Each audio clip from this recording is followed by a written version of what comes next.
Blog Talk Radio.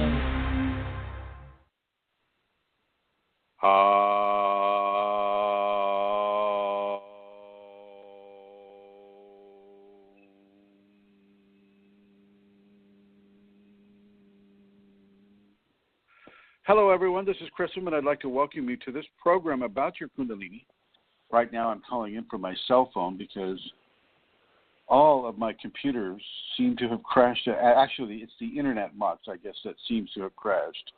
And I was able to get on with 5 seconds to spare. So I cannot see the chat room. I started the chat room, but I can't see it. And there's some sort of an issue with it. I mean, it's a weird deal. Anyway, I'm going to bring my co-host on. Santara, can you come on? Hi, Chrism. You evidently didn't get my Skype message, did you? No, I was probably in the studio already, so no, I did not. Okay, so, yeah, it says Chrism is not in the studio, so, yeah, so that's what's happening is my internet's a problem, and I'm on a cell phone that is also a problem. So if I get disconnected, I want you to take over, okay? I'll tap dance, but you'll return, yeah? Hopefully. No, I can't guarantee that I will return. Okay. Okay? Thank you. Okay, Chrism. Sure. Thank you. Okay. I'm not even sure if I'm being heard. So if the people in the chat room that I can now see somehow can type and let me know. Oh, sounded. Thank you, Michelle. Thank you. Very good. Okay. All right. Wow.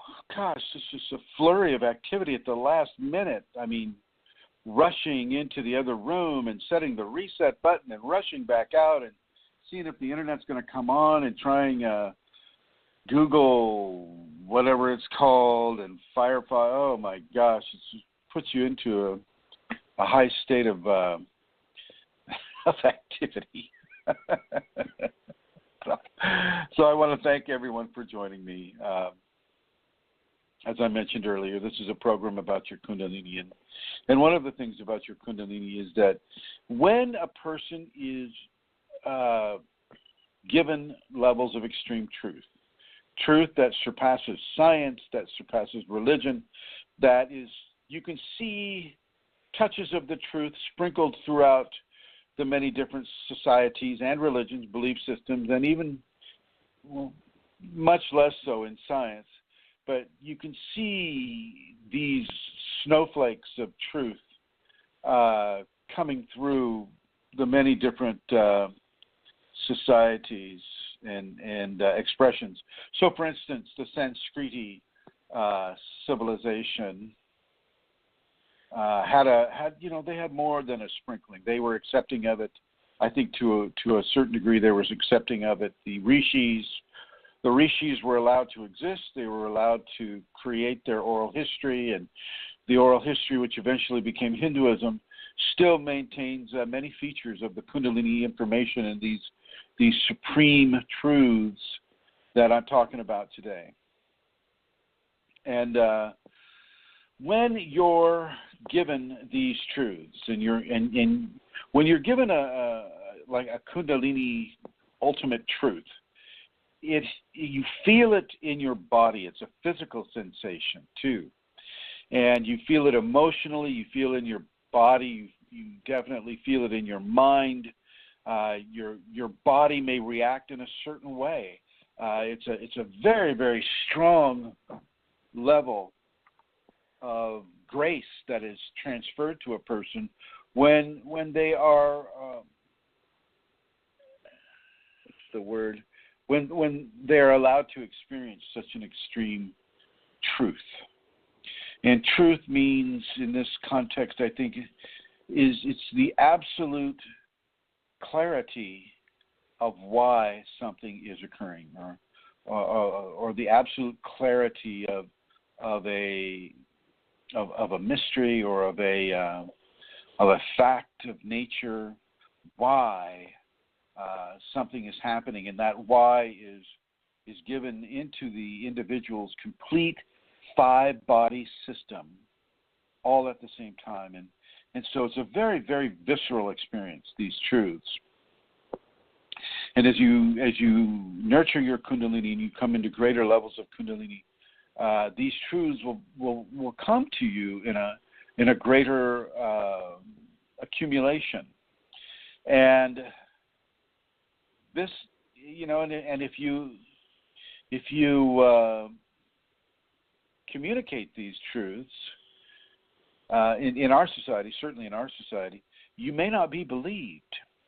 And so this great level of invalidation occurs at the same time that a great level of total and complete validation occurs. Now, the truth that divinity is giving to you through your Kundalini, you'll know it's true regardless of whether people understand it or not.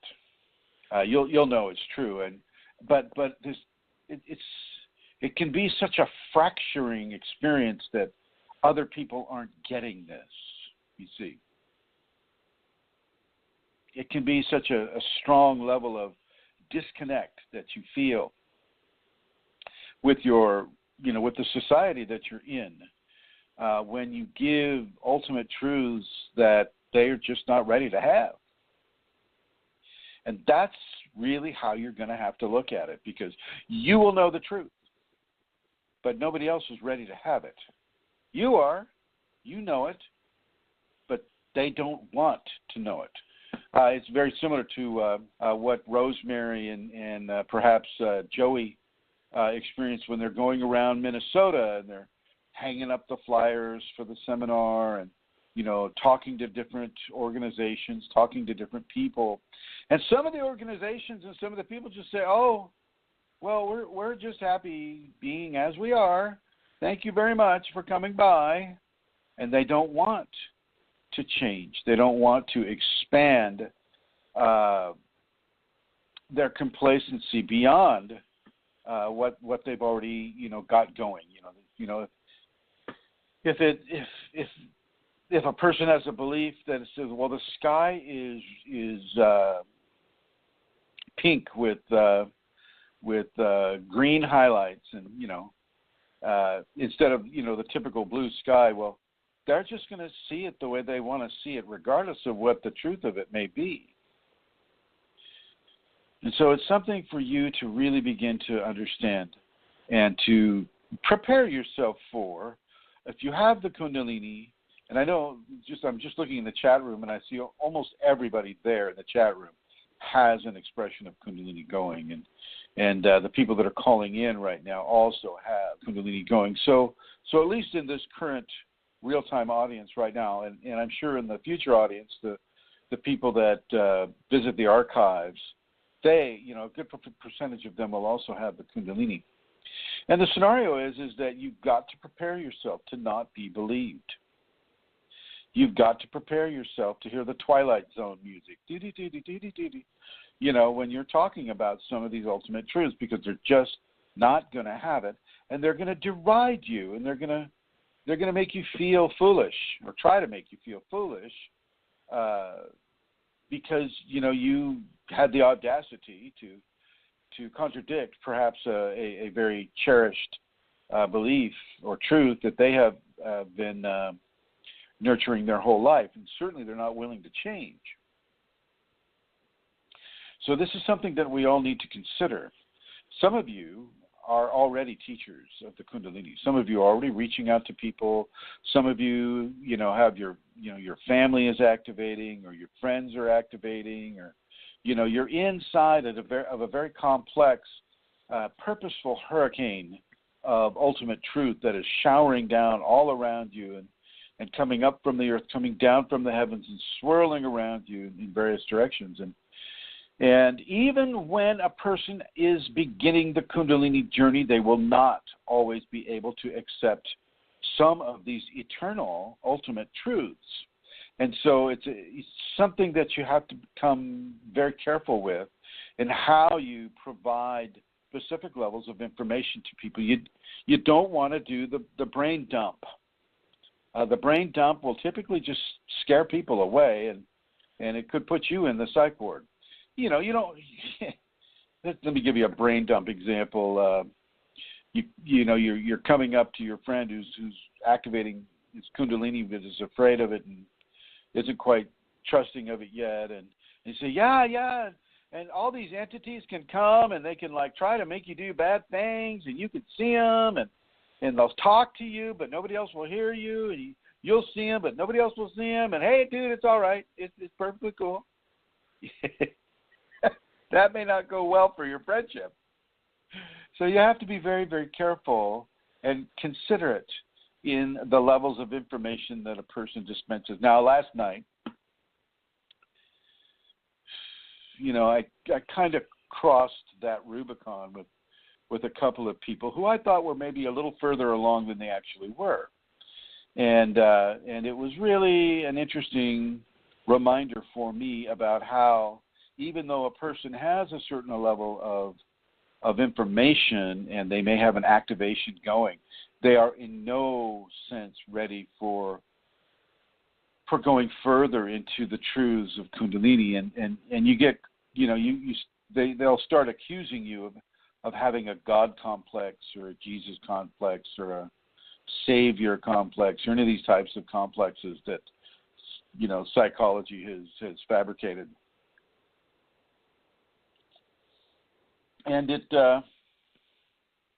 typically won't go well. You might get your point across, and the point might even be helpful for the people that you're talking to, but you have to remember that in the early expressions of Kundalini activation, not awakening, but activation, they're not ready for some of the truth yet.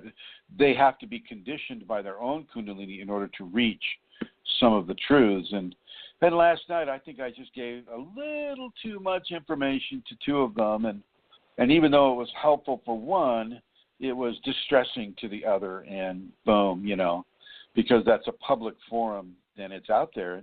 Now I can erase it, and I've been considering erasing it, just dumping the whole thread, because it deals with another topic that I want to bring up later on in the show, and I will. But right now, I just want you to really focus on the level of information that you're receiving and the level of information that your activation, your awakening event has given to you. You may be in the Kriya stage, and with every single jolt of that Kriya, a form of information is entering into your body. It won't be mental information or emotional information, but it might be. It may be mental and emotional at the same time. Okay? But streams of information are definitely entering in to a person every time they have a Kriya. And so that's just an example of how you can begin to understand how information is entering into you. But now you have to look at, what do I say to my family? What do I say to my friends? How do I tell them, well, these really aren't seizures, you see? And, of course, it's best if you just have your own private dwelling, and you can go ahead and have the seizures in private, have the Kriyas in private. Have the Kriyas in private. You don't have to really tell anyone, except, of course, if you go visit family and if they're starting to observe you sleeping, well, maybe you need to insist on a private room if that's possible, or go sleep in the car, which they won't let you do. But do try to work out a way where you can have your Kriyas at night and not be exposed to the fear and worry that those Kriyas might engender in another person. And this is a level of transmitting information. So because if you allow them to see you having your Kriyas, you're transmitting information. But the information that is being transmitted to them, who are not in an activated or awakened situation, it's just frightening to them, and they think that there's something medically wrong with you. And they'll have that, if it's family, they'll have that nice little chat with you in the morning. It's like, Dad, Is everything okay? So you need to understand that there are levels of information that people can have, and there are levels of information that people cannot have, and it doesn't matter. I mean, it does matter if a person is in an activated, Kundalini sequence or an awakened sequence, they can have more information than, say, a person who isn't in either one of those sequences. A mundane individual, the guy that owns the restaurant, or the waitress that's serving you food at that restaurant, she may not have any clue. She doesn't need to be told that there's an entity sitting on her shoulder telling her to kill herself. She doesn't need to know that, because she may not even be hearing it. Okay. And so it's very important for people who have the Kundalini to begin to use a level of discernment in the level of ultimate truthful information that they feel compelled to pass into the populations around them. And this includes your family. If you've got a family member, and I know some of you there have a family member that's activating, and Santara's got a family member that's activating, and she may be able to tell that family member that, there's a certain level of truth. She give them an ultimate truth, but because of the early stage of his activation, he's just not able to have it. And they'll come right up to you and say, no, that's not true at all. I don't believe that. And you'll say, oh, yeah, it really is true, honey. And it just isn't to them. They have not reached that point where they can have and hold the levels of truthful information that the Kundalini itself is given to you, but has not yet given to them. And, Kundalini is an extremely intimate, personal experience. And because of that intimacy and the personal quality of it, sometimes people just have to feel it for themselves without you telling them. Now, if people are going off on a tangent and say they're in their early activation and they're being surrounded with phenomena, and they're just kind of being bulldozed. And I know some of you out there have had that experience where the Kundalini, you're seeing all these dots and lights and faces and, the various things that people see, in the early activation. That can become so confusing and so disturbing that you're willing to listen to somebody who might have a little more information about it.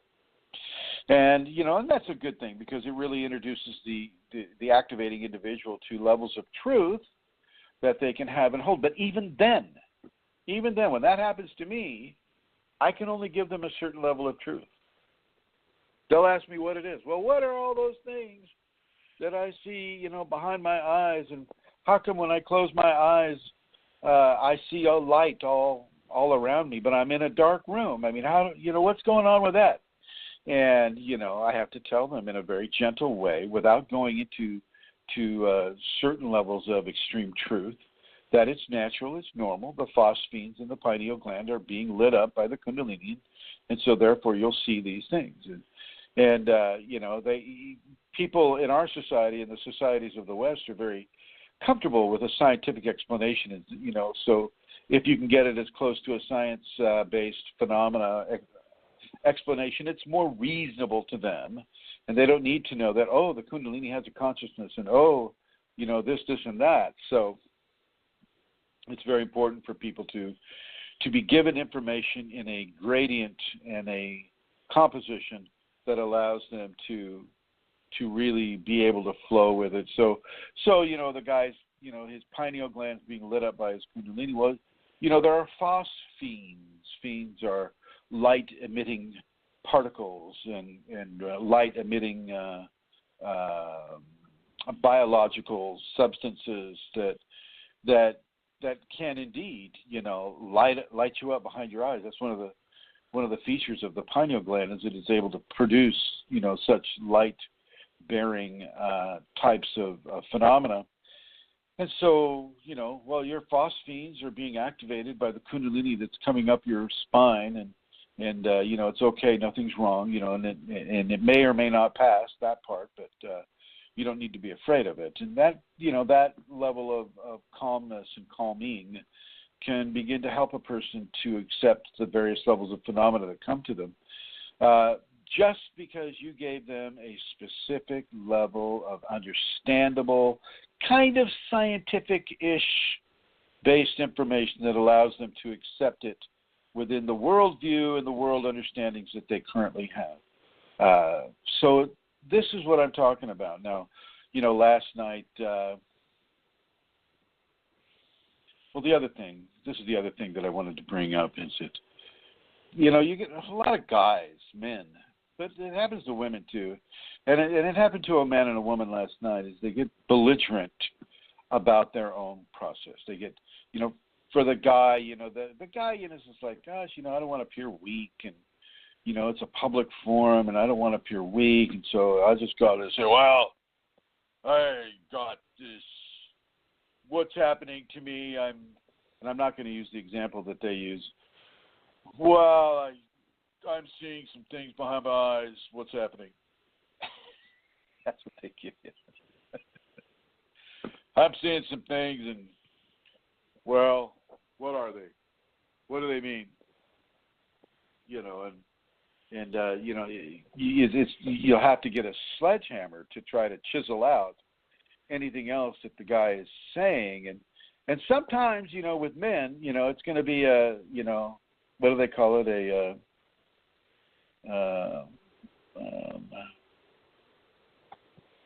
When they pull out their penises and compare the size of the penis, some sort of a penis competition. And and when I see that, like when I saw it last night, my Kunalini said, just go with it. Go with it. This is where this person's coming from, and they do need the help, but you're going to have to get right down into the dirt with them, and so here we go. And so when you look at it from that perspective, and you look at, well, I got to get right down into the dirt, which is the sacred mother, dirt, earth, which is also at the same time the excrement of everything that has died and decomposed at the same time, which she uses and reuses as the basis of life on this world. So I got right down and dirty with this individual, and we argued, and we, cut each other down, and, dick slapped each other, and blah, blah, blah, and it was, because I had been kind of given to do that. I went whole hog into it, at least whole hog enough I still had breaks that I put on into it. But, you get right down and dirty with people, and you don't back off. If the Kundalini is compelling you to do a certain thing, she's got a really, really good reason, whether or not you know what that reason is. And as I danced with this person in our societally derogatory fashion, as I was dancing with this person, dancing around and around and around, well, eventually more and more information began to leak out of this person. More and more information was given into the equation, and more information from him to me to kind of let me know kind of what, and so to use my false example here, it's just like, well, there's something behind my eyes. What is it? And eventually, as we cut each other down and we did the male dance, penis competition thing, who can cut down the other person the best, who can be more competitive at verbal jousting. And, as we danced this dance, I was able to finally elicit from him, well, I've been trying to open my third eye. And it's like, oh, you've been practicing opening your third eye. How have you been doing? Well, I went to this organization, and I was doing a practice to open my third eye, and now I'm seeing these things in my head that I don't know what they are. What are they? And from there, we're able to start doing some work. And And from there, the attitude of the conversation begin to shift. But to somebody else reading that from start to finish, they're going to see me go right down into the dirt in a penis competition, throwing rocks at each other, and they're not going to get it. And if you're in an activation sequence where you have an ideology of what an enlightened person is supposed to be, that's going to shoot the heck out of your expectation of what an enlightened person is supposed to be. You know, I like to use Jesus as an example every now and again because Jesus, you know, he showed a lot of the strengths of what the Kundalini can give. And when he walked into the building where all the bankers were, I forget what they call them. I'm sure Santara would know. You know, the where they were, you know, I don't know if they were gambling, but they were like, you know, they were doing wrong things with money. And you can tell that my Bible is really not that great in this area. But he came in and he started throwing the tables around. He started physically messing up their deal, which is doing exactly what the Romans would have done. You know, if the Romans had come into a Christian encampment at that time and, you know, they had all their crosses up, well, actually not crosses, but they had their depictions of the Messiah up and whatnot. Well, the Romans would have come in there and just started trashing everything, just the same way that Jesus was doing to these moneylenders. Gosh, I feel like I'm a televangelist or radio evangelist. So I like to use Jesus as an example because, you know, he did these things. At least the stories of him indicate that he did such things. And it holds well for the Kundalini people, us, to realize that, you know, our enlightenment is not predicated on what kind of adverse behavior we demonstrate when we're trying to help somebody. And those people need to speak that language. If the language is saying, you stupid dickhead, or something like that, or what the hell do you know? You're nothing but an internet god, you know, blah blah blah. You know, the cussing and the how do you know that? You know, the attitude, the sword shaking, male testosterone oriented language of communication that men will sometimes elicit with one another. Unless, you know, like with you know, a good friend who is listening right now, you know, this friend of mine, and well, you know, he's got a tattoo going, you know, down one side of his arm or neck or something like that, shoulder, and, you know, he's an ex-military man, and, you know, he's big and he's muscular and he's strong, and, you know, he can talk that language very clearly, and he can be intimidating with it. Okay, so in other words, he's very fluent in the masculine approach to cut down language thing. Okay, and he could walk that talk very easily.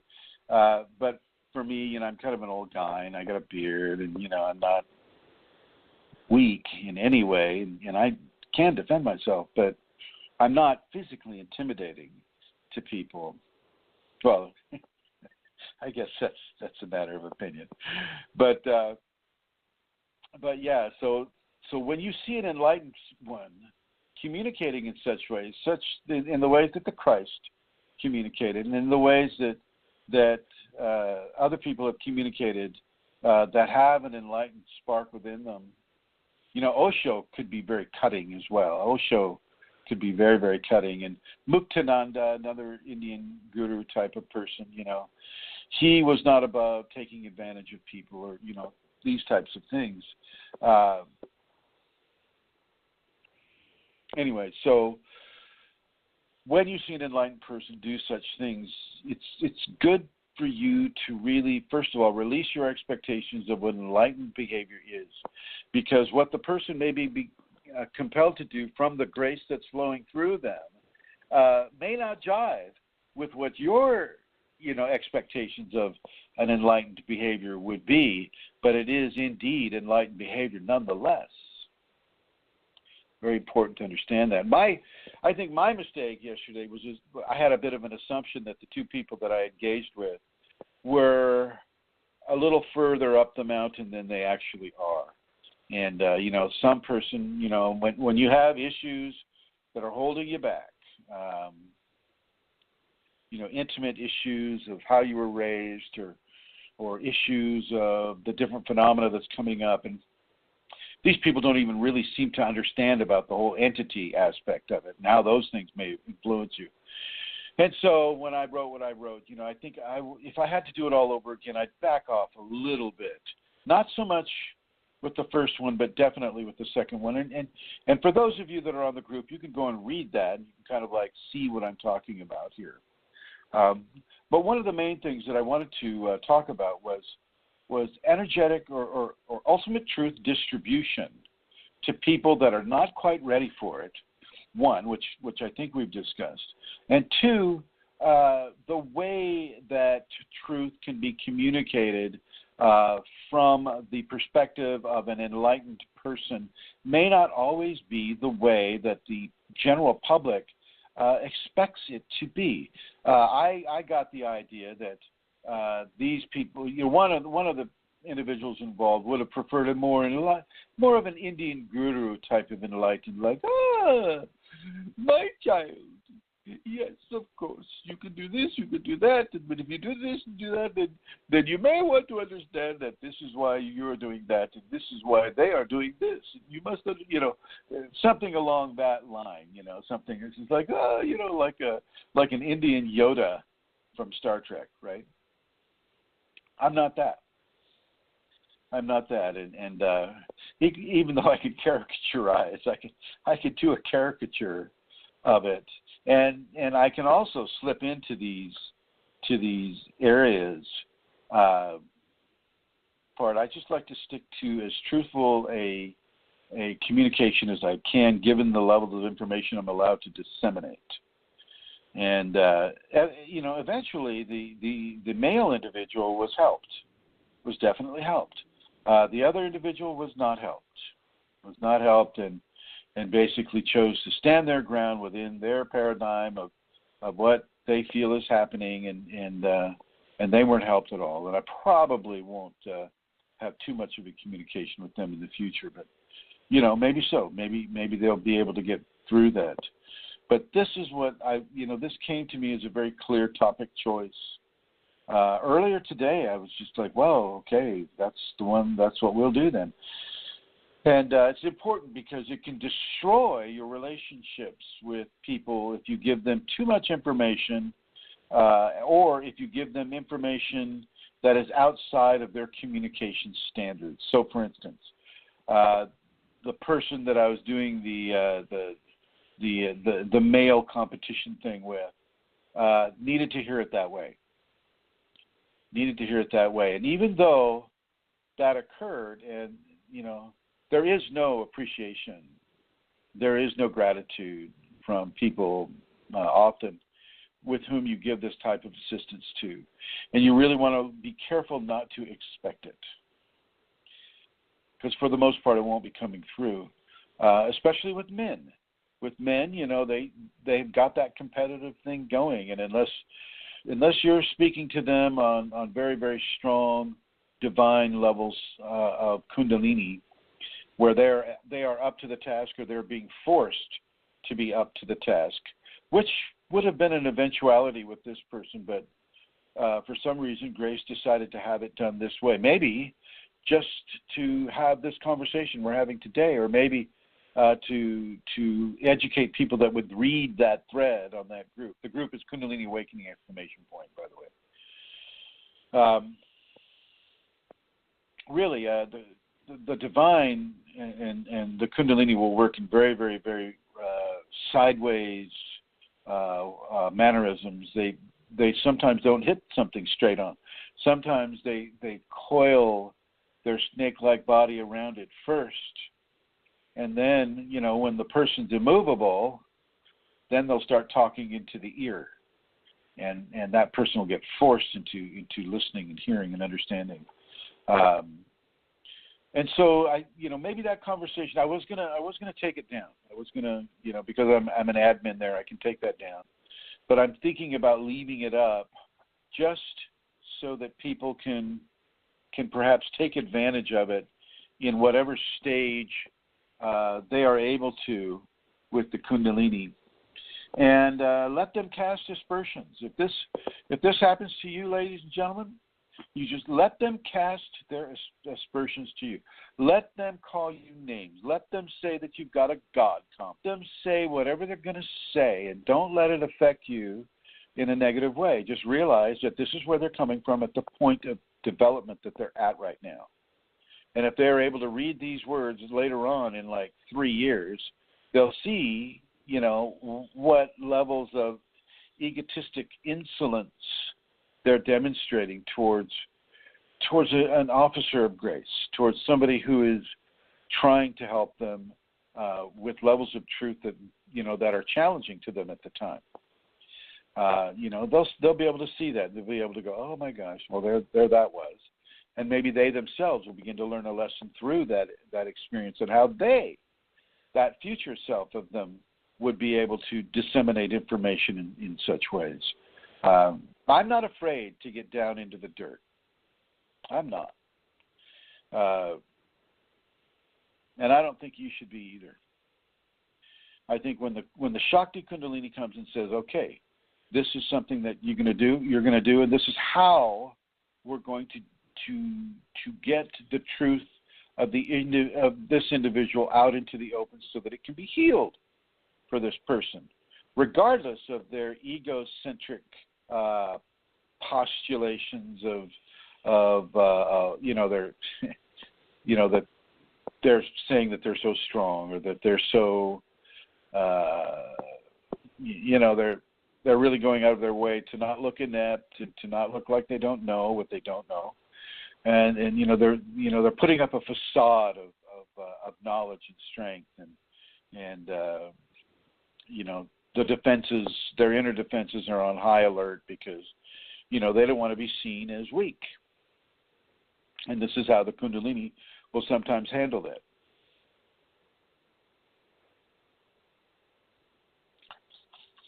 And I'd like to ask my co-host if she would come online, Ms. Centaura, the queen of Celtic questionable activities. And I can see that there she is. My gosh. Have you had this? I'm here. Have you experienced this? Can you hear me? Yes, I can hear you. What do you think? Okay, it looks like we got a delay, though. Okay, so have you experienced this type of thing yourself?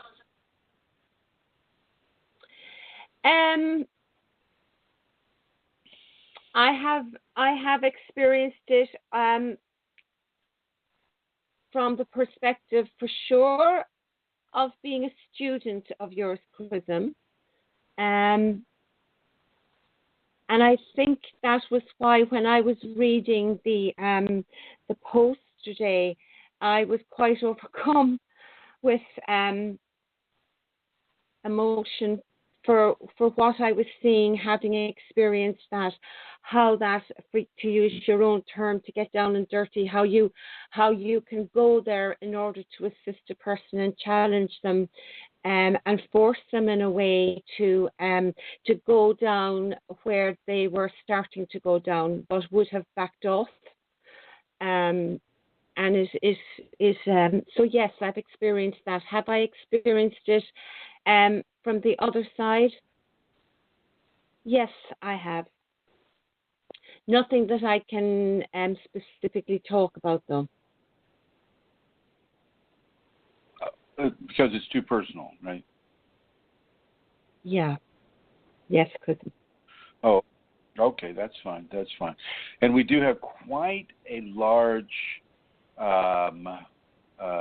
space between question and answer. So I think for us to pretend that we're having a fluid conversation, we'll need a bit of patience on both ends. Okay, Centaura? Yes, Chrism. So I will Wow, pause for a moment or two. Right, it's about a 4-second delay, which is a long time. Okay.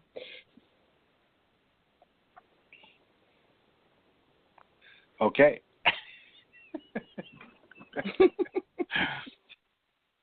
Now, if anybody would like to join this conversation, please feel free to call into this phone number. It's a United States area code 347-934-0026.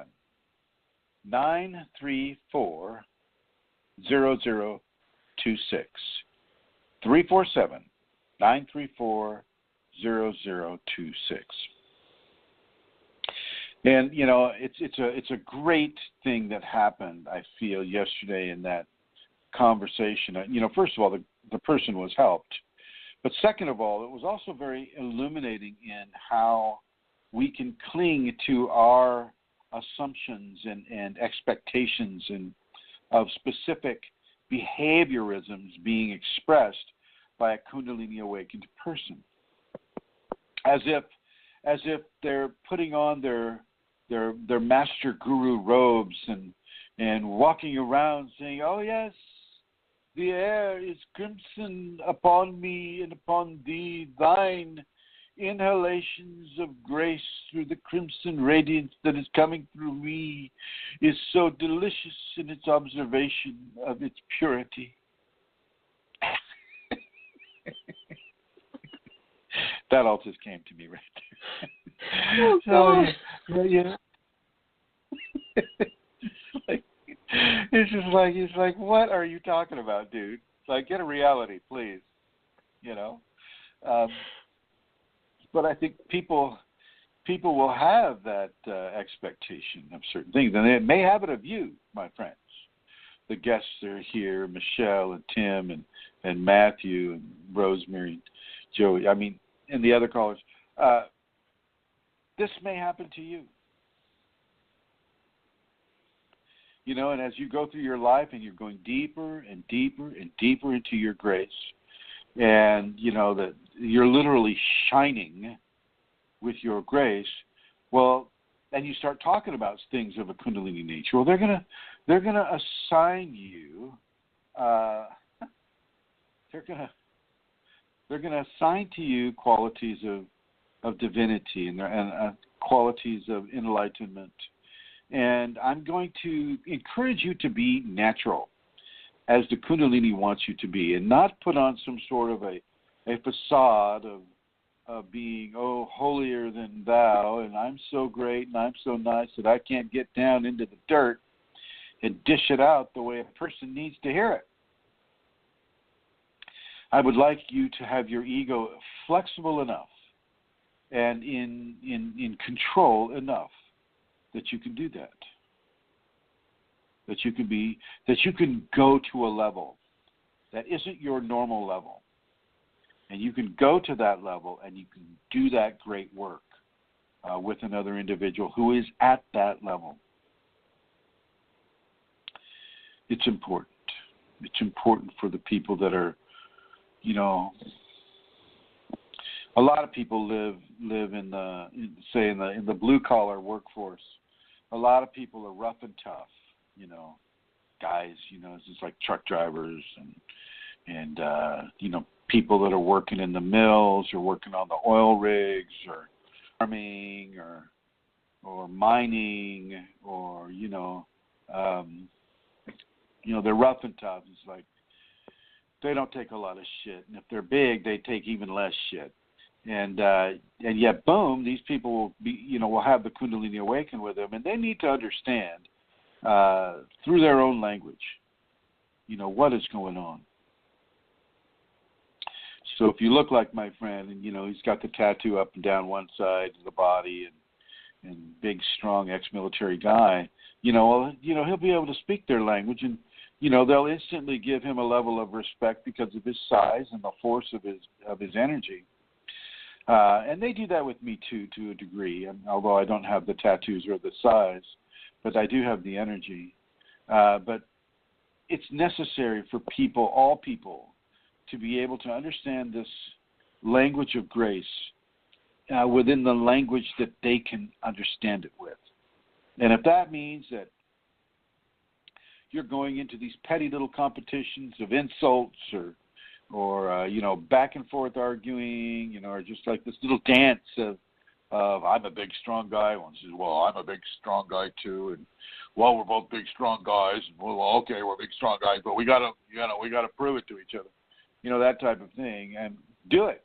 Conversely, if you're a woman and you're trying to help a big strong guy, understand what's going on, and you would go into the feminine the feminine expressions, the soft, the gentle, the beautiful, the bright, the nurturing, the motherly, these types of things, and all women can really do this if they want, if they truly want to serve this individual or help this individual, they can go into the language of gender, and the language of gender can be very, very effective. And even what I was doing with people yesterday was also the language of gender, which is gender upon gender. Man upon man. It's like we're warriors, and this is how warriors, let their guard down a little bit to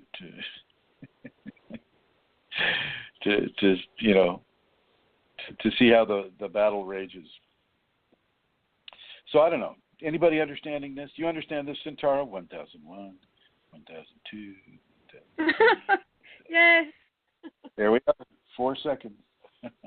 Do understand it, and I suppose when people hear or they read what you're saying, like yesterday or last night, they view it, I think, from, of course they do, from where they're at, and so the language and all of that, it's seen that you've kind of lost it, in inverted commas, that you're in that place of, because that's what's coming across.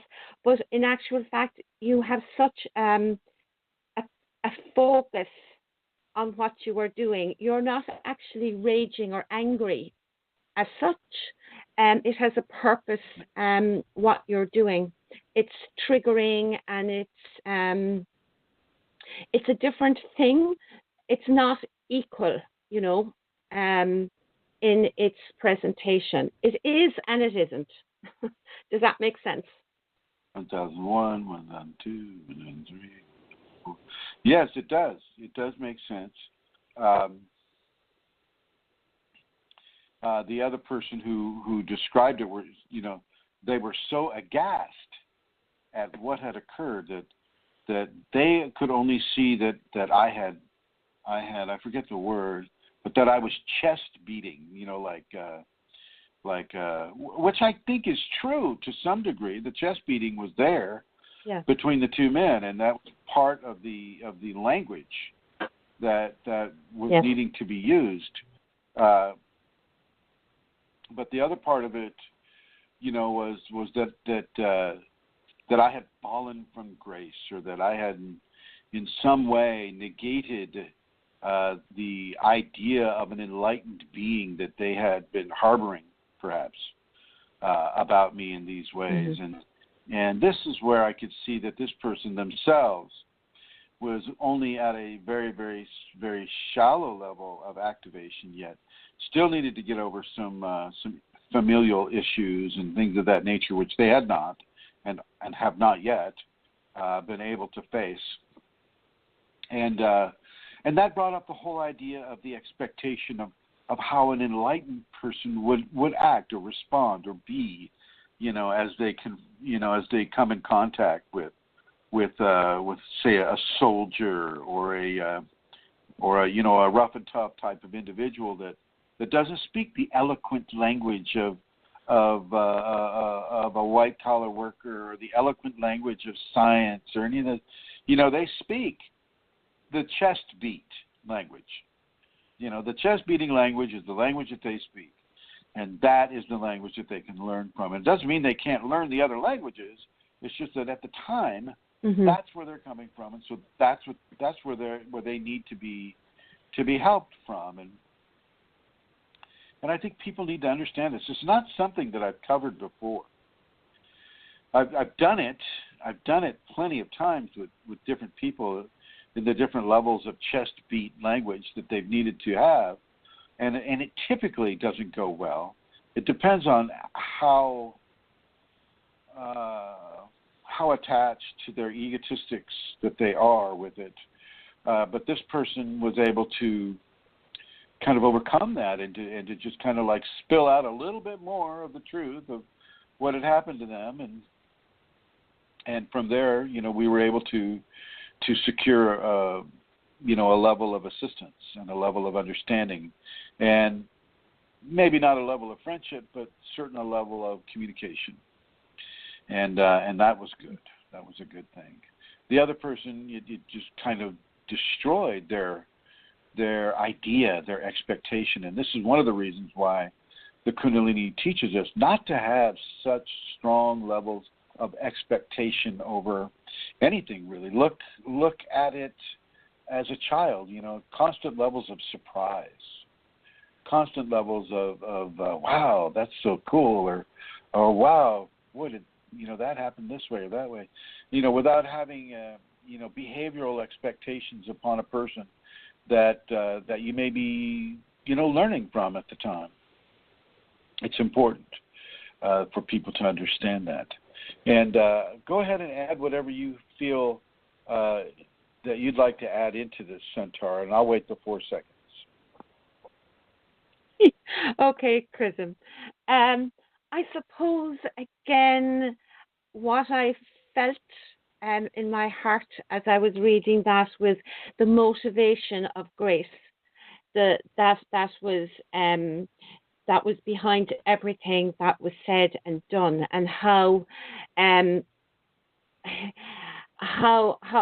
I know this sounds corny or weird, but that was very beautiful to me yesterday. I could feel that grace was behind it and was motivating it, and that it had a real focus of helping the other person in a way that I suppose would not be seen as typical, as a way that could assist a person.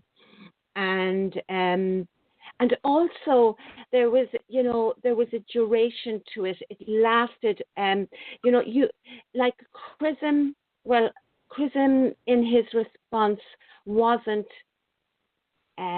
bitter or angry. His words were appropriate to the the engagement. What did you call them? The language of gender and the various. I loved what you said earlier, dick slapping that went on. Chest beating. Yes, but you used the other term as well earlier. It was,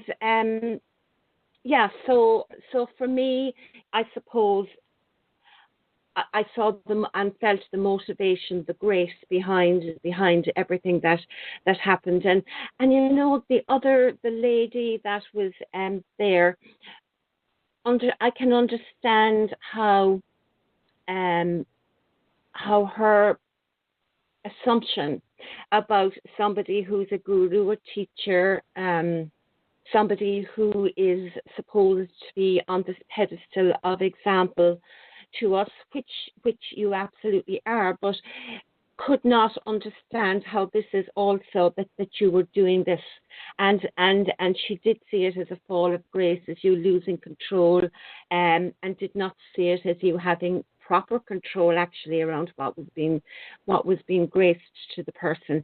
But maybe Chrism, for her, that image that she had, maybe this was a good thing because that had to be destroyed, maybe. So okay, that was a teaching for her too. Maybe she doesn't know it now, but maybe in the future she'll come back and see it, or perhaps at another point with somebody else she'll come into an understanding of that, because the Kundalini knew that she was part of that equation afterwards as well. And so I think she was part, the grace was involved there as well. I agree. I think that's a very astute observation, Amelia. So yes, thank you. And I think, like you say, later on, this may have a very beneficial effect upon her, and perhaps for others that are also reading it and looking at it and kind of going, wow, what the heck's going on here? That type of a thing. So I just want to say thank you. Very astute observation. I agree. And now I'm going to change it up a little bit, ladies and gentlemen. I have the pleasure to announce that it just might be possible for Her Holiness, the Celtic Queen of Questionable Behaviors, from the Emerald Isle, and the forward eye of the European Union, which it is now, Amelia Santara may be able to make it to the Minnesota seminar, where she will be signing autographs and passing out pictures of herself. And I want to know, is that happening? The photographs and the autographs, no.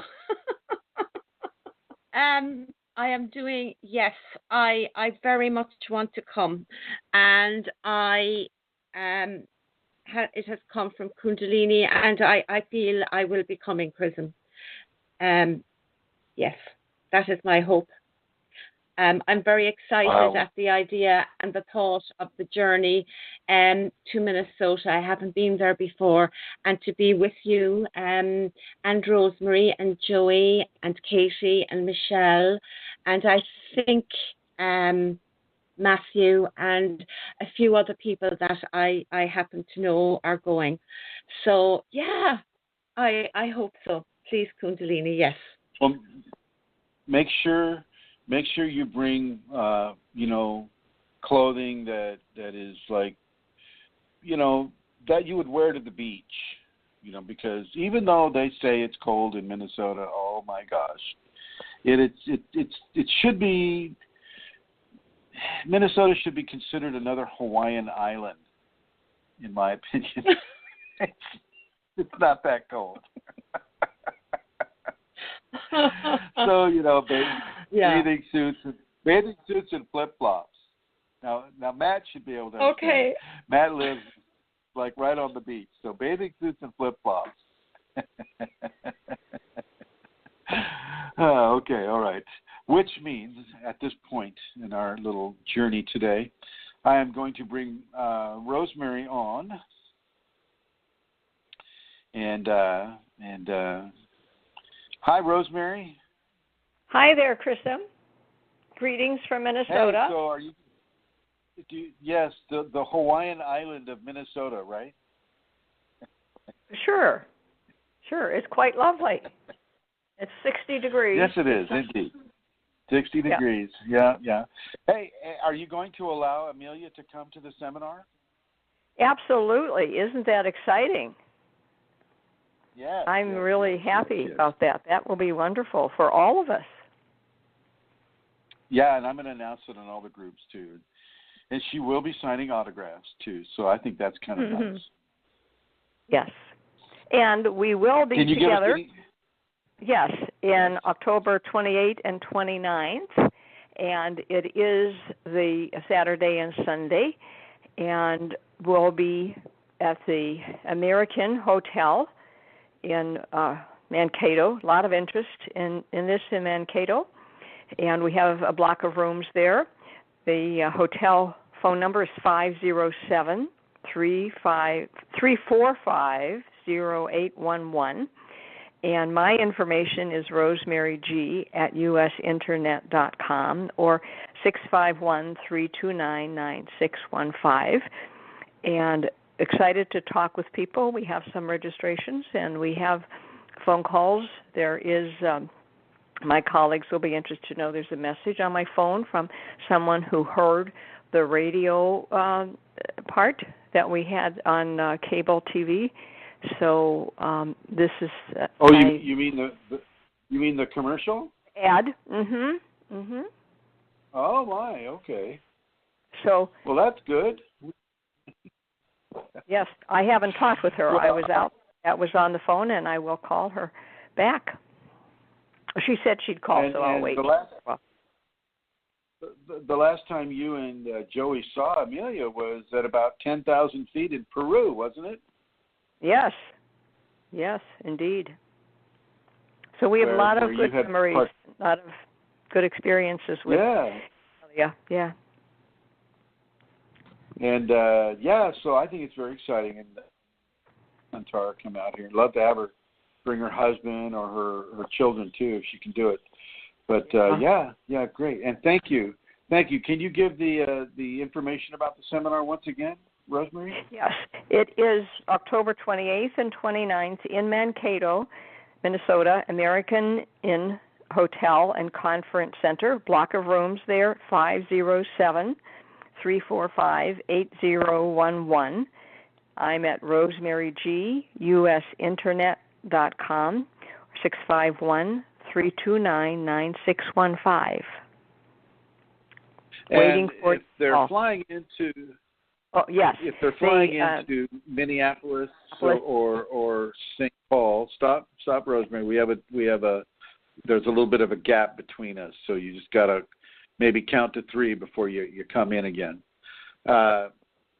So if they're flying into Minneapolis St. Paul Airport, they need to call you so that we can arrange to take them about the hour drive or the hour and a half drive down to Mankato. Is that correct? That's correct. We will arrange that. Let me know that beforehand.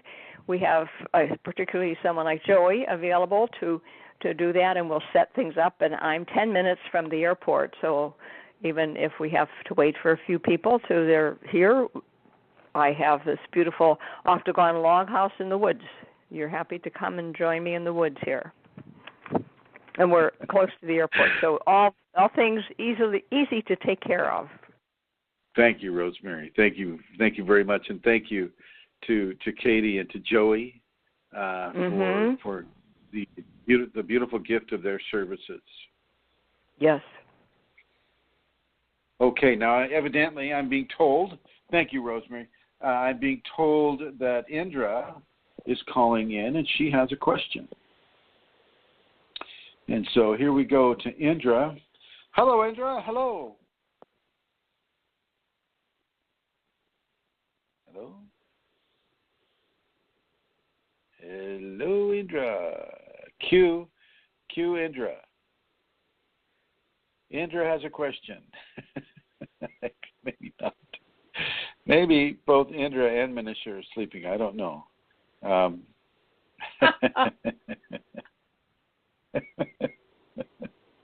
Are you there, Indra?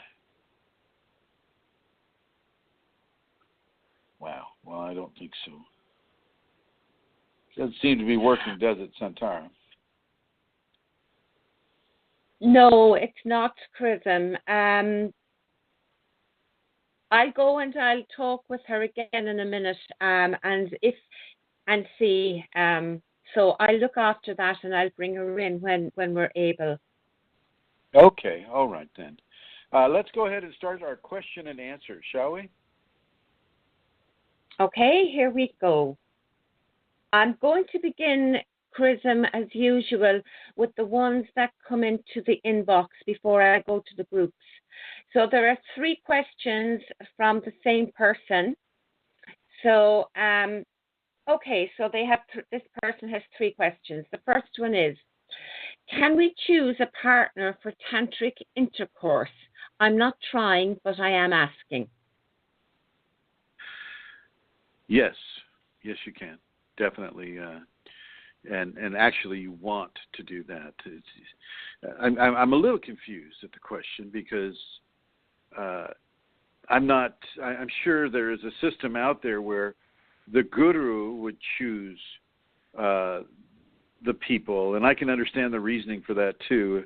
If the guru is choosing the people for that type of practice, then the teacher is seeing a level of energetic expression between the two people that would work in a harmonious fashion that allows for the sacred feminine to come up in both of them. Whereas if you choose your own partner, well, then you may be following more egotistic levels of attraction and along the lines of the more primal reasons that a person would choose to have intercourse with another person at all. And so you can do this. I mean, you can make that choice, and that can work for you. Also, the teacher can also make that choice, and that can work for you. I mean, it's really how deep into surrender you are to the Kundalini. And if the Kundalini says then the teacher should do this, then you should live by the virtues and the decision of that teacher. If you're not within that type of an environment, then your only option really is to make the choice yourself. Over. Thank you, Chrism. Next question. On the second day of Shaktipat, my friend called me. He told me that he had a dream. I was in his dream showing him different temples. Every temple was of Shiva, where Shivalinga, male-female, symbol was present. We even swam a river, and there was another temple with large Shivalinga. How does my presence in his dream as a guide indicate? What does my presence in his dream as a guide indicate? I'm not sure that this person was the guide. I think it's the Shiva Lingam that was the guide. And what it means is there's a calling for a greater appreciation of the sacred male in the lifetime of both participants, and certainly the one who's never seen it before. And so a greater level of appreciation of sacred masculine in both dream participants. Over. Thank you, Chrism. The third question. Had a dream on the fourth day of Shaktipat that I was teaching Yoga Sutras in a big hall to a large number of people. What does it mean? Well, that's fairly self-explanatory that you're there teaching Yoga Sutras. Yoga Sutras have a very high quality of energetic lift to them, and basically it's a dream. And this was on the fourth day, Amelia? Thank you. Okay, so on the fourth day, which was the Anahata Shaktipat, which is coming from the heart, so the person is teaching about the Yoga Sutras to a group of people from a love-based expression of grace and happiness and union. And we must remember that everything comes back to the heart. Even the activation and the awakening of Kundalini starts at the heart, like a big check mark. The intuition or the information is given from the heart to the vertebra and the tailbone, and then depending on that level of communication from the heart to the tailbone will determine whether that activation is going to take place. And so that person was giving teachings of Yoga Sutras to people in large temples, and there may have been a past life experience of doing that. But they also, this would also at the same time apply to a current lifetime scenario where you might want to look in to the Yoga Sutras. You might want to look into what it is that you were teaching others in the dream.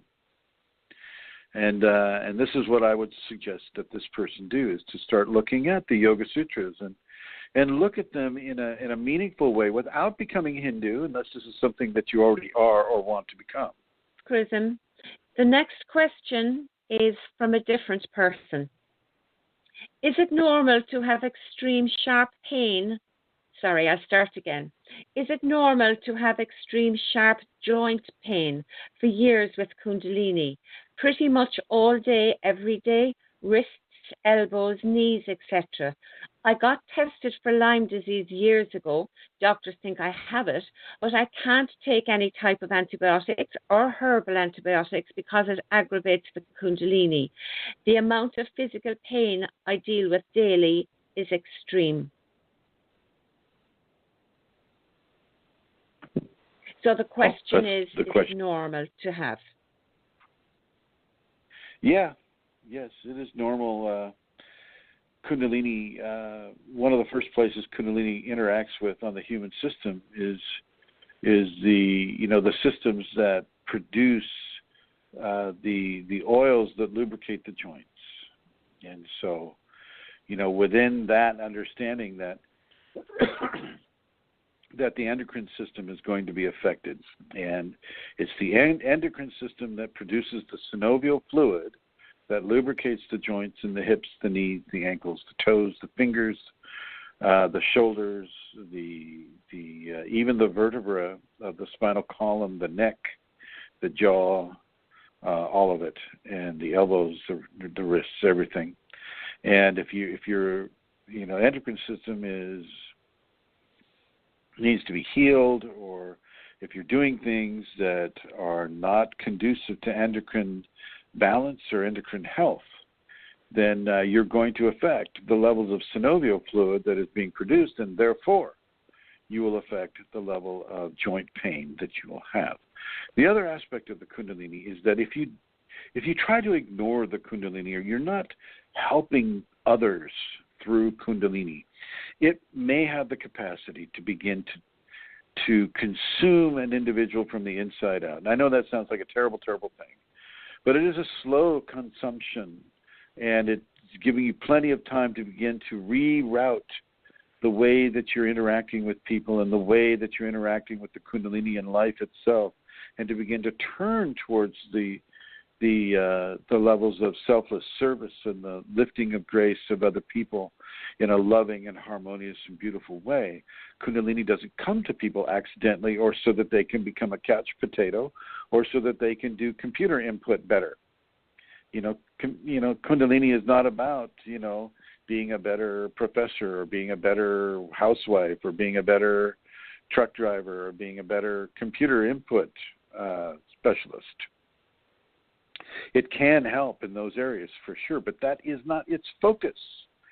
To become a divine point of life in this world, whether you feel that you've asked for it or not, comes with a special level of responsibility.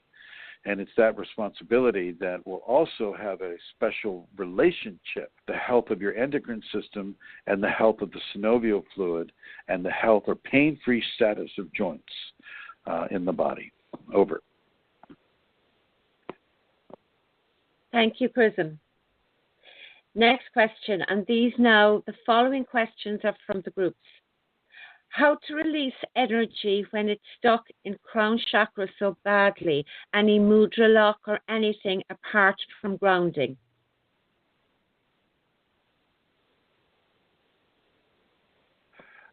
I forgot what I wrote to her. What did I write to her?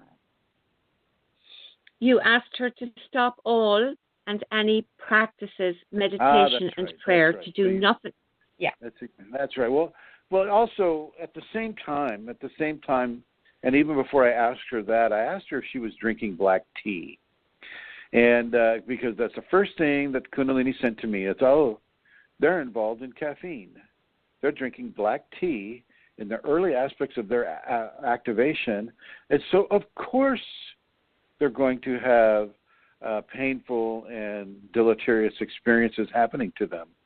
And so she did come on later on and say, oh, yeah, I'm drinking black tea and milk. Should I stop? And, of course, she, like a lot of people, they just forget about that little thing that they're doing every morning or a few times every morning where they're having their cup of coffee or they're having their black tea, which actually has more caffeine than coffee. And this is what she was doing, and this is one of the major reasons why she was having the pain in the crown chakra that she was having. She she was neglecting to follow the safeties, and she didn't want to ground. Okay, but she wanted, some sort of an easy mudra or mantra or some sort of a thing to just take the pain away, and she can go back to leading her complacent life. And people, I really need to underscore how so very important it is not to use caffeine within an activation event. It's really not going to help you at all, and it can really hurt you in many different ways, because it can temporarily destroy the level of relationship that you have with your endocrine system, because copious amounts of adrenaline are being pushed into the bloodstream artificially by the caffeine. And this can also have an effect on your joints as well.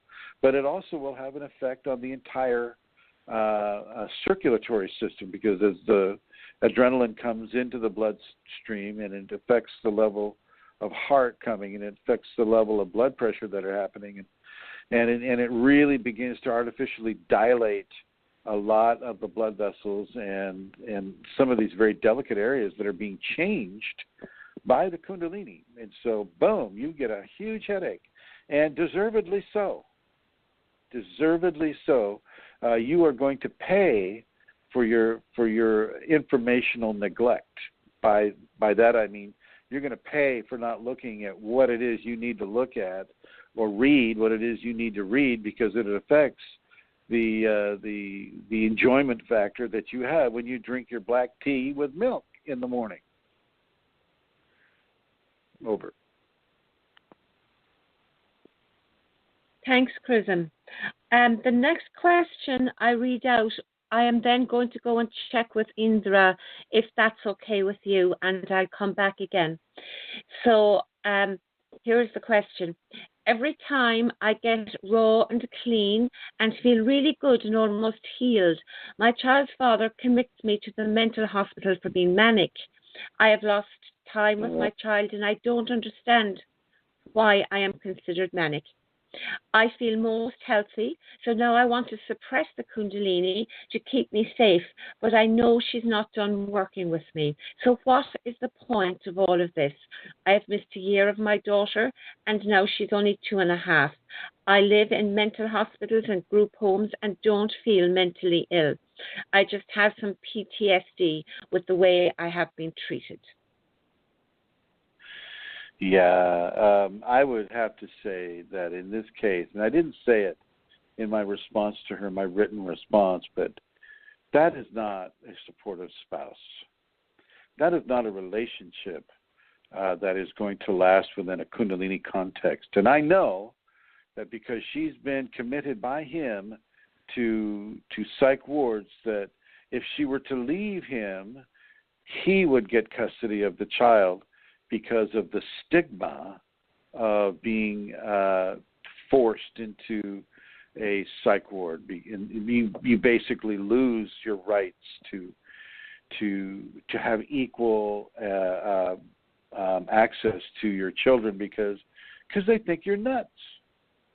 And he's done it over and over and over again, and he's created quite the paper trail for the courts to go into and go, she's an inappropriate, she's not able to be an appropriate parent to this child, and so we'll have to give full custody to the husband, which is, he's probably he's probably the problem there. But that being the case, what I told her to do on the group was to stop talking about how she feels with the Kundalini. Stop communicating anything to him or anyone else, not a family member, not a friend, not a coworker, nobody.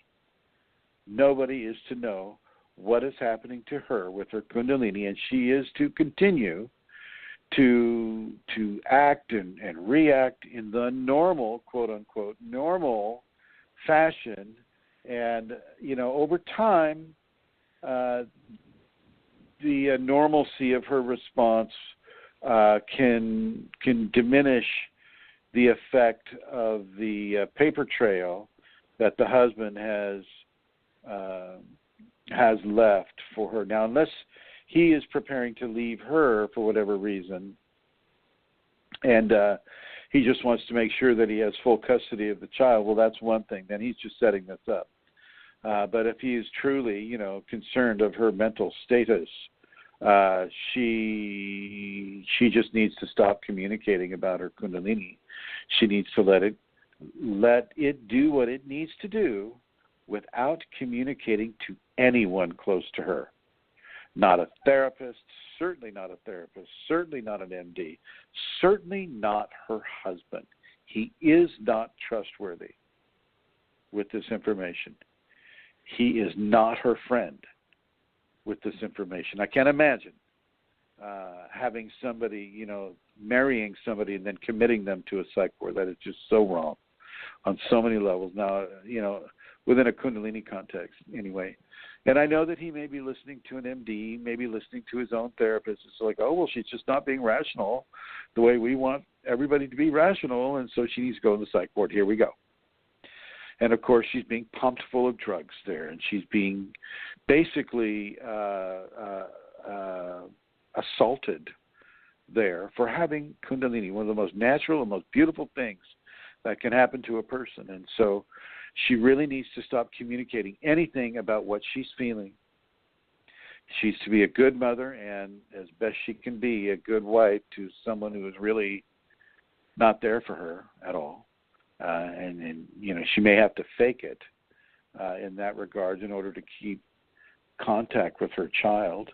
And it's so unfortunate that it's the child that's being used as the control device over her. Her love of her baby, she wants to be with that child no matter what, and she'll have to just really, really keep quiet and not give any kind of information to husband, therapist, MD, friend, family, stranger, nobody. And she should do her best to take away any possibility that he could get a hold of her passwords or email address so that he could check on her Facebook and trace her down that way. Because once again, people will use that as a bargaining chip or as a control chip. Well, I see you're on Facebook and you're on this Kundalini group, and that alone is enough to have me recommit you and, remove another year of contact with your child. And so it's a real painful, ugly, hurtful situation that she's in. And I think that the best recourse for her is to just stop communicating anything about how she feels, which is, a terrible thing to have to do inside of a marriage. Over. Oh, thank you, Chrism. That is sad. Okay. Indra did not answer, so I disconnected her. I put her off, and I see she's back. So will we give it a try and see if she's there now? So I'm putting her on now. All right, putting her on now. You're hungry or you're not hungry? You could eat, right? Okay, take your time, drink your juice. Okay? And could you put the phone up to your face closer, please?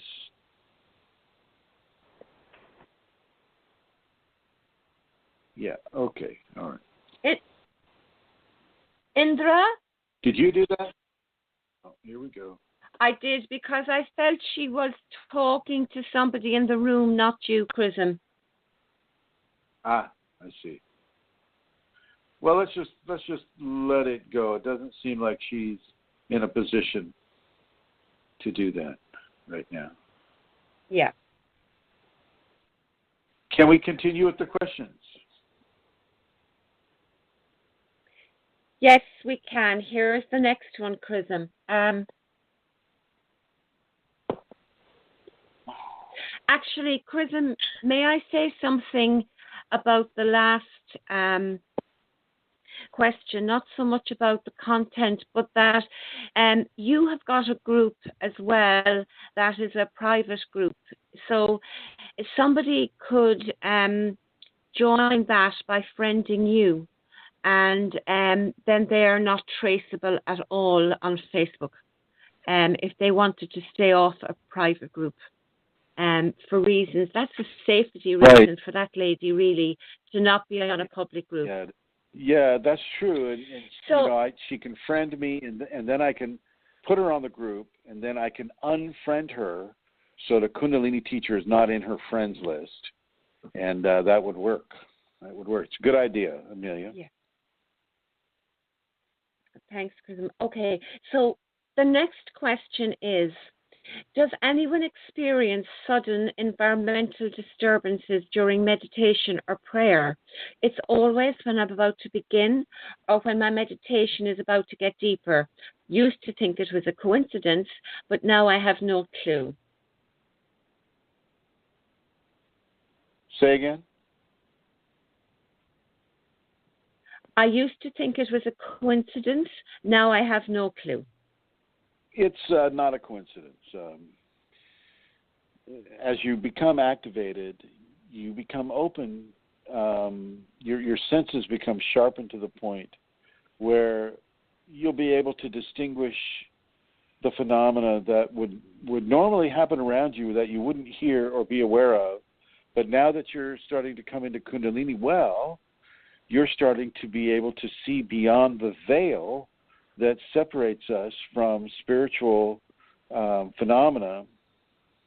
And as that veil gets thinner and thinner with you, you're going to hear the voices. You might see an entity. You might hear some pounding on the wall or some creaky sounds that shouldn't be there but are there. Footsteps that aren't there to anybody else except you. You may see the floating lights. You may start having the phenomena of Kundalini, and don't be surprised. Don't be surprised, and don't be frightened either. At first, I know you will be frightened, but you don't need to be. You don't need to be. You can just let it go. It's just an artifact of your spiritual development where you at the time that it's happening. Over. Question. I just listened to your radio show, Master Chrism, where you encouraged us to astral project. But the honest truth is I've tried more times than breaths I've taken since my awakening. I just can't seem to leave my body. Do you have any techniques to share? Well, yes, I think the Robert Monroe's hemisync or hemispheric synchronization is very, very good for this. But you also want to remember that if you have the Kundalini, she may not allow you to leave the body. It goes either two ways. It goes, you're either allowed to do it or you're not. Sometimes, before your activation, you'll be able to leave the body, go to all these different places and interact with all these different consciousness. And then once the activation happens, boom, you're not allowed to leave at all because there's work for you to do in the body rather than out of the body. Now, you can induce lucid dreaming various ways, sometimes just through sleep deprivation. And then after your 72 hours or 48 hours of sleep dep, then you come into it and you wait until you're maybe 3 hours into your sleep zone, and then you set the alarm, and you know that the alarm's going to go off, and then you might be able to slip into a lucid dream at that time. The other way is just to really, really, really focus on it a lot. Let it be something that you think of in the daytime and in the nighttime, and let it be something that you're asking your Shakti to let you experience. She may or may not allow that to go, though. But you must give it, a really good opportunity to actually work for you before you'll really know whether or not she's allowing you to do this. Okay. So you must try hard because it's, even without the Kundalini, there are people that just can't let go enough to astral project. Okay? Just can't do it. If you're using the hemisync, it makes it much easier, but you've got to do the resonant tuning within the hemisync. And for those of you that know about hemisync, you know what I'm talking about with resonant tuning. You've got to go along with the resonant tuning. You can't leave anything out. And for this, I would recommend Wave 1, Introduction to Focus 10. Wave 1, Introduction to Focus 10. And then from there, move right on up. And follow the instructions exactly. Don't skip anything. Over. Thank you, Chrism. Next questioner, yes. When I cannot engage with something esoteric or spiritual I am reading, which unawares to me, challenges me, or has a meaning beyond my reach, I have a very deep urge to switch off, and I feel my eyes rolling and almost fall asleep. The sensation is almost like passing out. If I then force my eyes open to try to read what is in front of me, I discover that what I am looking at is not then processed by my mind, sometimes becoming literally unreadable to me. I'm wondering whether this is my higher self guiding me in managing this experience and in its wisdom steering me away. Does anyone else experience something like this? Well, I wouldn't say that it's steering you away, but it may be steering you towards allowing a level of inner processing to occur. So processing would be the key word here. As you're reading that and you start to feel the symptoms coming on, and you just allow it to come on. You allow those symptoms to come on, and you allow yourself to be put into an automatic form of processing the information. Processing it, and then you can let that lie for a little bit, and then you can come back and read it again and see if your discernment or understanding of the information has been improved. And if it has been improved, well, then you know what's occurring, and you know to allow yourself to process that information. Okay, and it's some people I noticed they'll say, well, maybe you're not supposed to have that information. And I don't think that's true. I think you can have it, but she wants you to have it in a way that you can understand it.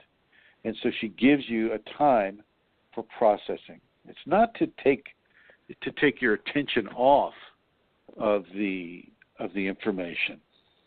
And it's not to deny you the information, but it's to allow you to come into a greater level of understanding of the information through an act of enforced processing. Over. Chrism, it was I actually said that I thought perhaps that Kundalini was going, no, you're not reading that, you're not to have that information. So thank you for explaining that.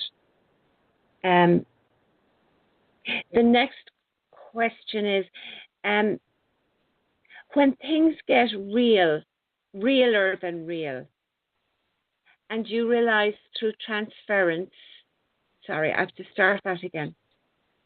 When things get realer than real, and you realize thought transference is an actual scientific phenomena, and you have kids around you who are picking up and mimicking and uttering your very thoughts, writings, and artwork, oh gosh, oh my, feels like a huge burden rather than a gift. Anyone have any thoughts on this? They would be welcome. Realer than real is really unreal. You can only be real. You can't be realer than real unless you're real and you're reeling in, the bobber on your fishing pole. Then can you be realer than that real? That's my question. Can you be realer than the real? For that person, mindfulness is the most important tool. To choose what it is that you're going to focus on, and to choose what it is you're going to think about while you're around the kids. This is where a mantra can be very, very helpful. You focus on the mantra. You can focus on a mantra that says something like, I am at one with the all that I am. And you say that over and over. I am at one with the all that I am. I am at one with the all that I am. And you let that become your inner dialogue as you're working with your kids. And because the thought transference is real, they are kind of getting the indication that I am at one with the all that I am too. I am at one with the all that I am. And this gives them a great level of potential and a great level of confidence that they can be at one with their potential. So it's a very good subliminal telepathic communication to give to your kids. But you could do it in other ways too. I am worthy, I am loved, and I am happy. I am worthy, I am loved, and I am happy. I'm worthy, I am loved, and I am happy. And once again, that is transferred through the thought process into the minds of the children. They become worthy. They become, happy and loved. And this is also, it's a very, very, very good tool for you to begin to commit very positive messages into the minds of the children that are around you while you're at this stage of energetic transference of a mental nature into the minds of the children. Over. Thank you, Chrism. That's beautiful. The next question, isn't Kundalini the eternal energy in us which bonds everyone together? Well, the short answer is yes. A longer, more accurate answer would be yes and no. The two that are one and the one that is two indicates that, we're plural and singular at the same time. And so we are individual, and we get to have our individual thought and our individual expression, and we get to redeem our individual karma, our karmic signature. And so our karmic signature is going to be different from somebody else's. And, that contradicts the whole idea of we are at one if we take the at oneness as a literal thing. We're at one, and so everybody is everybody else, and everybody else is everybody else, and everybody else has the same thing. We're all one. And then, the whole oneness idea speaks of the idea that there is nothing that is unique about us. We're just one. We are individual drops that when we drop into the ocean, we become that. We are no longer individuals. And this, within a truthful context, this is not so. The whole idea of becoming a single drop of ocean water that is separated from the rest of the ocean is so that we can form individual understandings, that we can form levels of consciousness that are not the same as everybody else. God expresses itself through individuality. That's the point of having the divine express itself in that way. The divine isn't expressing itself in that way in order for it to become, the same as everything else. That wasn't the point. Individuality is the point. Going back into oneness is, yes, it is a fact, and that is where that individuality can be added to the great strength of all the other individual consciousness that have come and gone, from this world anyway. And divinity wants that individualness. It wants that uniqueness. It wants to further itself in the many different combinations that singularity can provide when it bonds with another singularity. I mean, it is that level of diversity of consciousness and the diversity of experience and the diversity of karmic balancing that occurs within the human life and the other lives that are lived that allows for a greater expansion and expression of the divine will upon the multiverse. We are not all the same. And because we are not all the same, we are not all one. And because we are not all one, we have individuality. And because we have individuality, we have diversity. And because we have diversity, we have the ability to expand beyond the parameters that oneness exerts upon us. Over.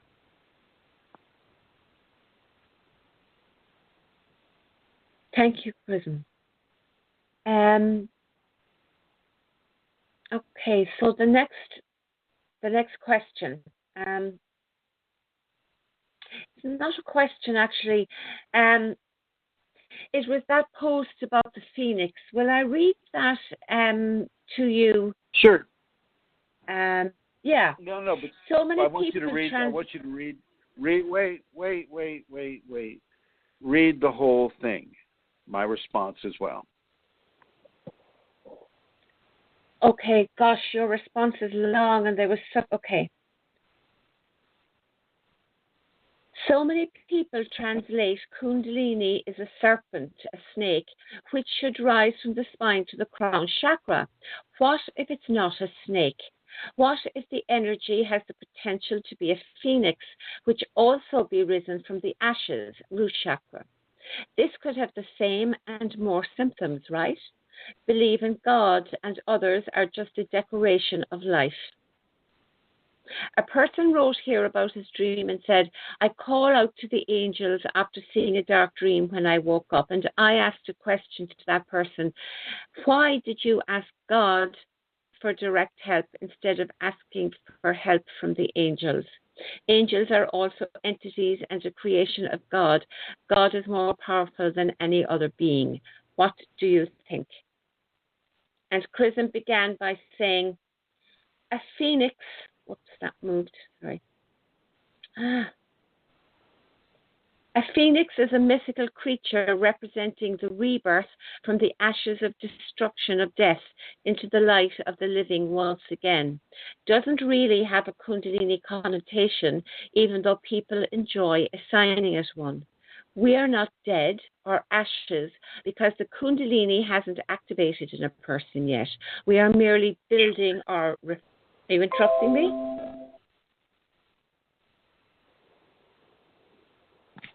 Say again? Okay. Continuing. I thought you were interrupting me. Will I continue? Yes. Okay. So, Chrism continued and said, the serpent or spider or praying mantis or tiger or wolf or black dog or cat or lion, hummingbird and eagle, among others, are representing what the Kundalini itself is showing or demonstrating within the thousands she has activated within.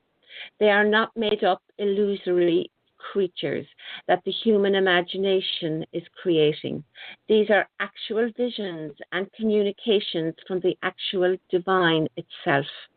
I have been working with people within the many variances of Kundalini for almost 30 years.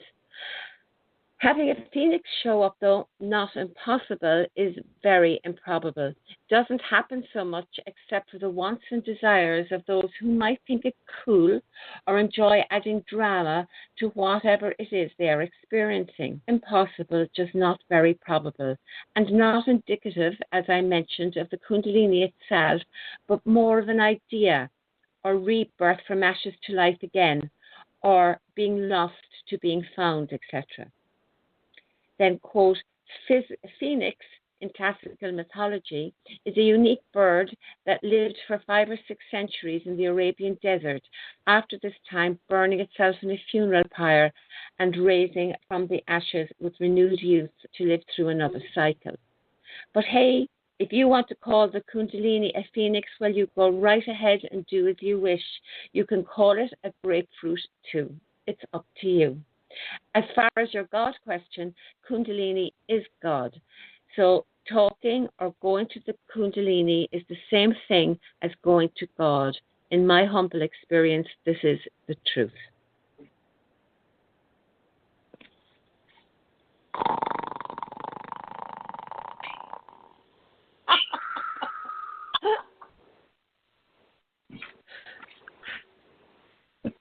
Next question. Yeah, the next question is probably just going to be a yes answer, but the question was, because that's what you did in the group, but does menstruation ground? Yes. Over. Okay, Chrism. Now the next thing I was wondering about, remember you posted that photograph of the bloody face of the boxer, and I was going to quote what you wrote and ask you if you would speak a little bit more about it. Go ahead. Kick him in the teeth, yeah. Now but wait. Now Wait. You've got to add drama to it, Amelia. You've got to, you read it the way it's written, and you add the drama that is implied within it. I don't have that gender vocabulary. I'm far too refined. Yes, you do. I will try. Just be the warrior goddess that you once were.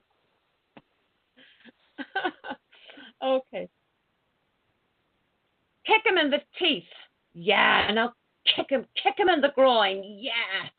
Okay, twist his neck till he can't breathe and headlock him now. Yay! Look, he's going down. Yeah, stay MMA crowd appreciation. Yeah.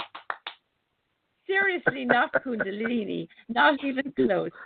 More like giving into the brutalities of the ego, the moral ambiguities of dominating another for no other reason than to enjoy the egotistic surge of it all. This is ego amplification, nothing else. Chrism. Yeah. Yes. Over. I just wanted to hear you read it like that. Oh, you're so mean. So, fighting like that.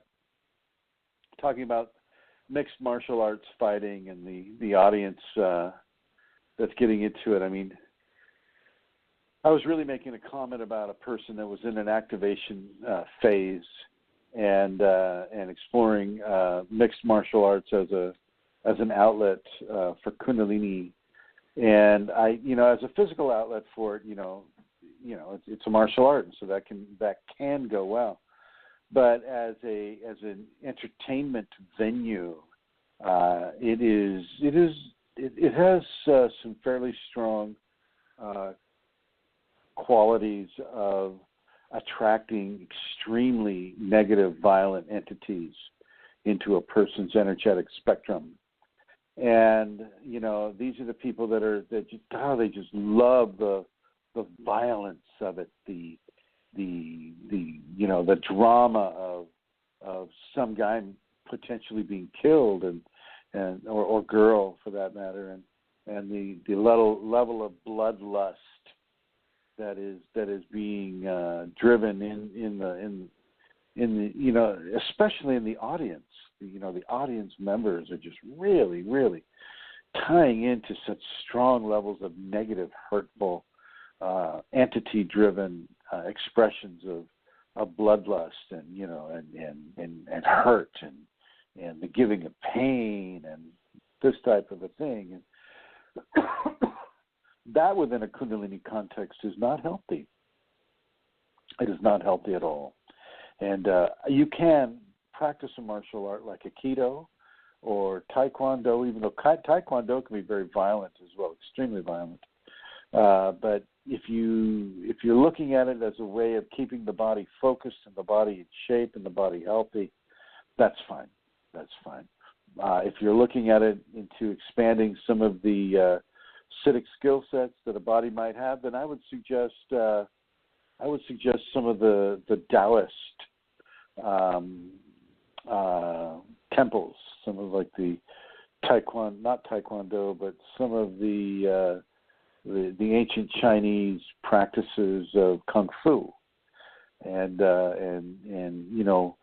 blending with the environment and learning how to have telepathy to be able to anticipate and things of that nature. I think those types of martial arts practices can be very beneficial within a Kundalini context. One of the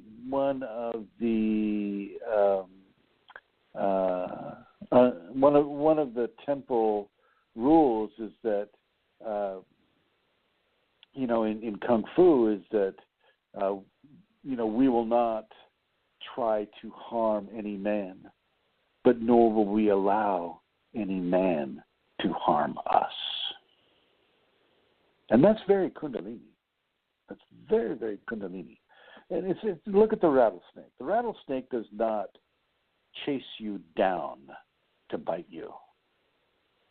But if you chase it down, it will bite you, or at least try to. And so it's a very similar type of scenario.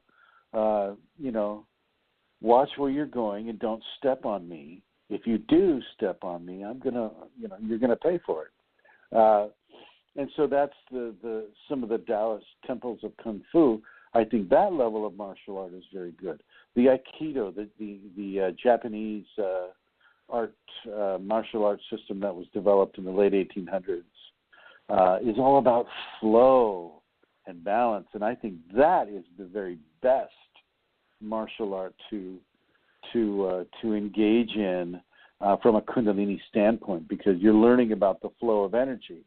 You're learning about how to co-opt flows. Like if a person is taking a swing at you, well, the first thing you learn is how to not allow it to land where it's intentionally trying to land, and then you're learning how to redirect the force. And I took an Aikido class at Orange Coast Community College down in Southern California about 1,000 years ago, and I literally watched a 110-pound young lady throw a 6'2", close to 200-pound individual across the room just by redirecting the flow of energy. And I like that within a Kundalini context, because first of all, you're not killing them, number one, and number two, you're learning about the flow dynamics, and I think that's very positive. So those two, the Temple Kung Fu, very similar to what that television show, I think it was called Kung Fu. I think it's one of I forget it. David Carradine, I think, was in it, and anyway, and that type of Kung Fu, I think, is very healthy for a Kundalini person. And the Japanese art, or the martial art, is also Aikido, is what it's called, Aikido, Aikido, and that is a very positive for Kundalini martial art as well. Not so much the mixed martial arts scenario. I think that is far more towards the aggrandizement of violence, the aggrandizement of death, or potential death, the aggrandizement of bloodlust. That is not healthy within a Kundalini context, as that has the ability to attract extremely violent levels of entity into a person's energetic anatomy. Over. Thank you, Chrism. We haven't much time left, and I would just like to let Indra know that we did try for her twice, and there was no response. So, Indra, if you're there and listening, please come back next week. Chrism, can I make the donation announcement, please? Yes, if you wish. I would like to, please.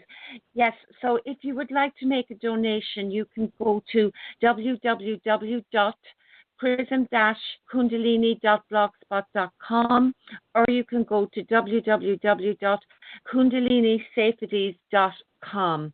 And you can also send a contribution, a donation, by post to Chris Mitchell, P.O. Box 263, Santa Rosa, CA 95404.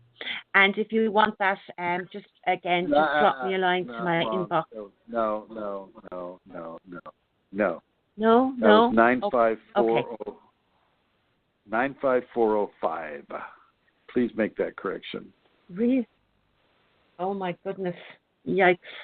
Apologies. 95405. Okay, everybody. Okay. Thank you for tuning in today.